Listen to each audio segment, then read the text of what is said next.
Bahay ng isang barangay chairman sa Jaén, Nueva Ecija, hinagisan ng granada ng mga hindi pa nakikilalang sospek. Sundan sa report ni Claire Lacanilaw. Makikita sa kuha ng CCTV camera ang pagdaan ng mga sasakyan sa harap ng bahay ni Barangay Chairman Teodoro Cruz ng Barangay Sapang, Jaén, Nueva Ecija. Makita rin ang paghinto ng dalawang lalaking sakay ng motorsiklo.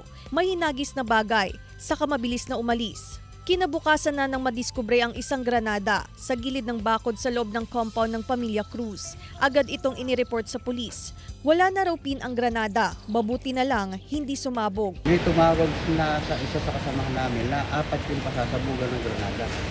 Parang din sa pangalo, kasama yung isa. Halos maiyak si Cruz sa sama ng loob at pag-aalala sa kanyang pamilya. May narinig din na malakas na pagsabog sa harap ng bahay ni Barangay Chairman Nemencio Gatus ng Barangay Pakul. Pero nang imbestigahan umano ng mga pulis, wala naman daw bakas ng pagsabog sa lugar. Pero nagdulot din daw ito ng alarma sa pamilya Gatus. Ala po kasi kami sa bahay.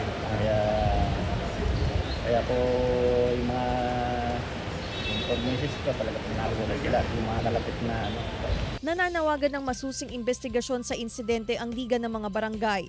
Pag-aaralan daw ang pagbibigay ng security personnel sa mga barangay chairman para matiyak ang kanilang kaligtasan. Kahit po may mga threat sa buhay na nila o sa kanilang mga kamag-anak, hindi pa rin po nanaigang kasamaan.